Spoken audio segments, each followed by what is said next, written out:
নবী সাল্লাল্লাহু আলাইহি ওয়াসাল্লাম নিজে ইলম আল্লাহর কাছে পেয়েছেন, সাহাবীদেরকে শিখিয়েছেন। সবচেয়ে বেশি কঠোর আমল তিনি নিজে করেছেন। 3 নম্বরটা হচ্ছে একজন নেতার অন্যতম গুণাবলী থাকতে হবে সিরাতের আলোকে, নেতৃত্বের গুণাবলীর অংশে তাকে নিজেকে আগে আমল করে দেখাতে হবে। শুধু বড় বড় কথা বলা, লেকচার দিয়ে ক্ষান্ত হলে চলবে না, মানুষকে শেখালেই চলবে না, নিজেকে আগে আমল করে দেখাতে হবে। আমি কয়েকটা এক্সাম্পল দিচ্ছি। দেখুন, হুনাইনের যুদ্ধ চলছে। হুনাইনের যুদ্ধ চলছে, নবী সাল্লাল্লাহু আলাইহি ওয়াসাল্লামের আশপাশের সাহাবীরা ছত্রভঙ্গ হয়ে গেছে। এই হুনাইনের যুদ্ধ হচ্ছে মক্কা বিজয়ের পরে, কিন্তু মক্কা বিজয়ের আগে নয়।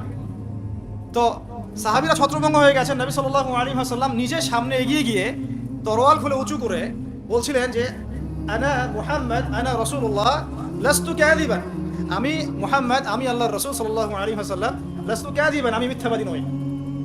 তিনি যুদ্ধের ডাক দিয়ে পিছনে পড়ে থাকেন না, তিনি নিজের সামনে গিয়ে তরোয়াল উঁচু করে সাহাবীদেরকে ইন্সপায়ার করছেন যে আমি আল্লাহর রাসূল, আমি মুহাম্মদ, আমি মিথ্যাবাদী নই, হালুম্মা ইলাই, আমার দিকে তোমরা আসো, ছুটে আসো। তখন সাহাবীরা ছুটে আসে। লিডিং ফ্রম দ্য ফ্রন্ট, যেটা বলি আমরা, সামন থেকে নেতৃত্ব দাও। এই শব্দটা শুনেছেন ক্রিকেট খেলার মতো, তাই না? সামন থেকে নেতৃত্ব দেয়া। নবী সাল্লাল্লাহু আলাইহি ওয়াসাল্লামের চারপাশে সাহাবীরা খন্দকের যুদ্ধের সময় পখিরা খুঁড়ছে। খন্দকের যুদ্ধের সময় খাল খোঁড়া হয়েছিল, মনে আছে আপনাদের? যাতে ওরা আমাদের কাছে আসতে না পারে, খাল করে দেওয়া হয়েছে। এই খাল খুঁড়তে আমাদের নবীজি নিজে বলেন নাই যে খাল খোঁড়ো তুমি, আবু বকর তুমি খোলো, ওমর তুমি খোঁড়ো, আলী তুমি খোঁড়ো, এটা নয়। তিনি নিজে নিজের লুঙ্গি বেঁধে নিয়ে এখানে খাল খুঁড়েছেন। নিজের পেটে খাবার নাই, পাথরও বেঁধেছেন। প্রচন্ড শীতের মধ্যে তিনি সেখানে উপস্থিত থেকে কাজ নিয়েছেন। আমি বুঝাতে চাচ্ছি, নবী সাল্লাল্লাহু আলাইহি ওয়াসাল্লাম শুধুমাত্র কথা বলেই ক্ষান্ত হতেন না, নিজে করে দেখাতেন। যে কোরআনের দাওয়াত তিনি মানুষকে দিচ্ছেন, সেই কোরআন সারা রাত তিলাওয়াত করছেন। যে নামাজের দাওয়াত তিনি মানুষকে দিচ্ছেন, সেই নামাজ পড়তে পড়তে তার পা ফুলে যাচ্ছে। এমন না যে নামাজ আপনারা পড়েন, আমি বললাম আমি পড়লাম না, আমি বললাম তাহাজ্জুদ পড়েন, আমি পড়ি না, আমি বললাম আপনারা বেশি বেশি নামাজ পড়েন, আমি নিজেই পড়ি না, এমন নেতা তিনি ছিলেন না। এখন আপনি মিলান থেকে আশপাশে কথা কাজে মিল আছে, এমন নেতা কোথায় পাবেন? কয়জন পাবেন? নিজে খালি বলছি, মানুষকে নিজে করে দেখাচ্ছে কতটুকু। এরকম অসংখ্য এক্সাম্পল দেওয়া যাবে। নবী সাল্লাল্লাহু আলাইহি ওয়াসাল্লাম বদর যুদ্ধে নিজে সামন থেকে নেতৃত্ব দিয়েছেন। নবী করিম সাল্লাল্লাহু আলাইহি ওয়াসাল্লাম মানুষকে অনাড়ম্বর জীবন যেমন করতে বলেছেন, নিজে কি বিলাসী জীবন যেমন করেছেন। তিনি নিজে মাসের পর মাস তার বাসায় চুলা জ্বলছে না।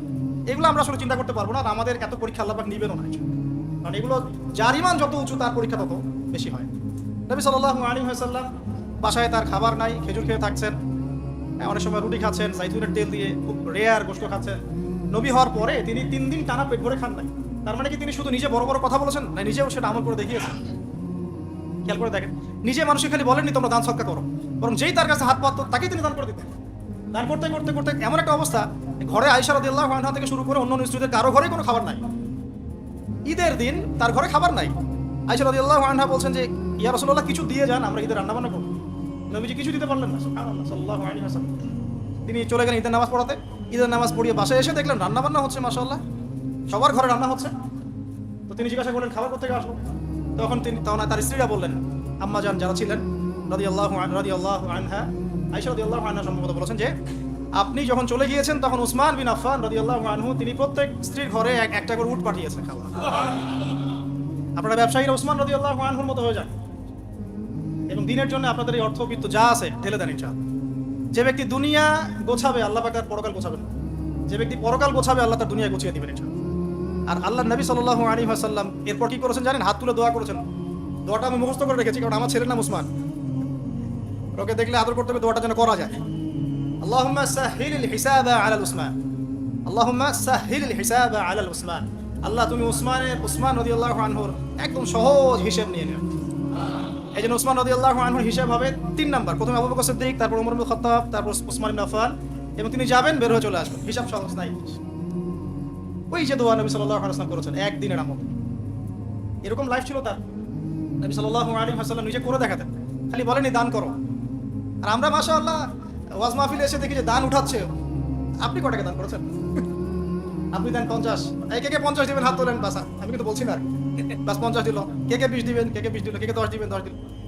লাস্টে দেখা যায় যে আস্তে আস্তে নোট কমতে থাকে, 1000, কে 500 দিবেন। শেষে বলে ভাই খুচরাগুলো দেই, ভাই খুচরাগুলো দেই, খুচরাগুলো দেই, ভাই খুচরাগুলো দেই। তাই হচ্ছে অবস্থা। তো ওই হুজুর কয় টাকা দিয়েছে নিজের দান কি? বুঝাতে চাচ্ছি, আল্লাহ নবী সাল্লাল্লাহু আলাইহি ওয়াসাল্লাম কথার মানুষ ছিলেন না, নিজে কাজ করে দেখিয়েছেন। আমরা নামাজ পড়তাম 5 ওয়াক্ত, পড়ি 5 ওয়াক্ত। আল্লাহ নবী সাল্লাল্লাহু আলাইহি ওয়াসাল্লাম নামাজ পড়তে 8 ওয়াক্ত। বলো কিভাবে? 5 ওয়াক্ত সালাত, তাহাজ্জুদ, এটা একটা ওয়াক্ত ধরলাম আর কি। ইশরাক চাষ্ট, ইশরাক এবং চাষ্ট সালাতুল দুহা, দেখ কয়টা হচ্ছে? 8টা হচ্ছে। এছাড়াও যখনই ওযু করতেন নামাজ পড়তেন, যখন সময় পেতেন নামাজ পড়তেন। তিলাওয়াত তিনি শুধু নিজেই করতেন এমন নয়, মানুষের তেলাওয়াত শুনতেন। আপনারা ওই হাদিস জানেন, তিরমিজিতে আছে, আব্দুল্লাহ ইবনে আব্বাস রাদিয়াল্লাহু আনহু তেলাওয়াত শুনতে শুনতে তার চোখ দিয়ে পানি হচ্ছে। তো বললে অনেক কথা বলা যাবে, মোট কথা হচ্ছে এমন একটা আমল নাই যেটা তিনি শুধু বলেছেন নিজে করেন। একদম তাসবিহ তাহলিল থেকে শুরু করে, জিকির আজকার থেকে শুরু করে জিহাদ দিন কায়েম পর্যন্ত শুধু বলেন নাই, করে দেখিয়েছেন। একটা আমলও তিনি শুধু বলেন নাই, করে দেখি। তার মানে আদর্শ নেতৃত্ব হতে হলে আমাদেরকে কথা শুধু বললেই হবে না, কাজ করে দেখাতে হবে। খালি বড় বড় গরম গরম রাজনৈতিক ভাষণ দিতে দিয়ে লাভ নাই, বরং কথা কাজ করে দেখাতে হবে।